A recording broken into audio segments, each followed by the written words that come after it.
নমস্কার বন্ধুরা, সুজাতা কিচেনে আপনাদের সকলকে স্বাগত। আজকে দেখো বাজার থেকে চলে এসেছি ডাইরেক্ট, আর এই বাজার থেকে ইলিশ মাছ আর চিকেন নিয়ে এসেছি। আজকে ইলিশ মাছটা রান্না করব, চিকেনটা ফ্রিজে রেখে দেবো। যাই হোক, ইলিশ মাছটা দেখো, ইলিশ মাছটা নুন হলুদ মাখিয়ে আমি ধুয়ে নুন হলুদ মাখিয়ে রেখে দিয়েছিলাম। আমি সবসময় মাছ ধুয়ে অন্তত 10-15 মিনিট নুন হলুদ মাখিয়ে রেখে দিই, তারপর মাছটা ভাজা করি।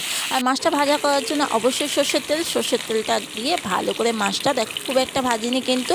আর যেহেতু এটা তেল ঝাল বানাবো ইলিশের, তাই আমি খুব একটা ভাজিনি।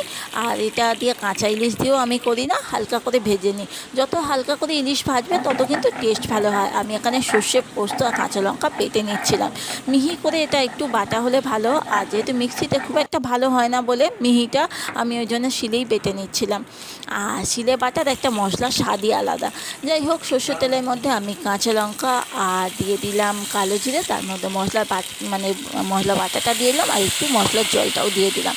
দিয়ে এবার অবশ্যই যখন মশলাটা দেবো তখন কিন্তু গ্যাসের ফ্লেমটা কিন্তু অবশ্যই আস্তে করে রাখবেন, না তো মশলাটা পুরো তেতো মতো হয়ে যাবে। ওই জন্য গ্যাসের ফ্লেমটা যতটা পারবেন আস্তে করে মশলাটা দিয়ে একটু ভালো করে নাড়াচাড়া করে, যেই মশলাটা ফুটতে শুরু করবে অমনি ওই আমি বাটি ধোয়া জল, যতটুকু জল লাগাবে বাটিতে মধ্যে জলটা দিয়ে দিয়েছি।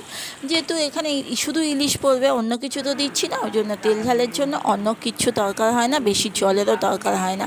এবার ইলিশ মাছগুলো সাজিয়ে গুজিয়ে দিয়ে দিতে পারলেই ব্যাস, 5 মিনিটের মধ্যে একটা অসাধারণ রেসিপি। আর এই একটা রেসিপি হলে না ভাতের সঙ্গে কিচ্ছু লাগে না। আমার তো ইলিশ মাছ সবচেয়ে প্রিয়। ইলিশ মাছ হলে আর আমার কিচ্ছু লাগে না। অবশ্যই তার আগে দেখো, এটাকে আমি ঢাকা দিয়ে রেখেছিলাম অন্তত 5 মিনিটের জন্য, মিডিয়াম টু লো ফ্লেমে করে দিয়ে। এবার মাছগুলোকে আমি উল্টে পাল্টে দিয়েছি। এবার আমি নামিয়ে নেবো। একটু রস ভাব থাকবে, কারণ তেল ঝাল মতো থাকবে। আর উপর থেকে আমি এবার দিয়ে দেবো, দেখো উপর থেকে আমি একটু সর্ষের তেল দিয়ে দিচ্ছি। এই তেল ঝালে কিন্তু লাস্টে সর্ষের তেল দেওয়াটা মাস্ট। আমার কিন্তু দারুণ লাগে এই একটা সর্ষের তেলের সুন্দর স্মেল, আর তার মধ্যে ইলিশ মাছ, আর তার মধ্যে এই যে কাঁচা লঙ্কা দিয়ে দিলাম। তেল ঝালটা হবে একটু ঝাল না হলে ভালো লাগে। একদম রেডি হয়ে গেছে ইলিশের তেল ঝাল। এই তেল ঝাল থাকলে আর ভাতের সঙ্গে কিচ্ছু লাগে না। সত্যি বন্ধুরা, ভাতের সঙ্গে আর কিচ্ছু লাগে না বর্ষাকালে। আর এই ইলিশ মাছ খাওয়ার মজাই আলাদা। যাই হোক, আর এই মাছগুলো পেটে কিন্তু ভালো ডিম ছিল, আর মাছগুলো কিন্তু খুব টেস্টিও হয়েছিল।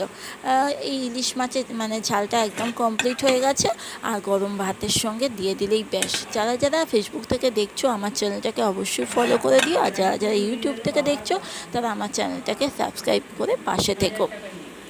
কেমন লাগলো কিন্তু বলতে কিন্তু ভুলো না বন্ধুরা, অবশ্যই আমাকে জানিও কেমন লাগলো আজকের রেসিপিটা।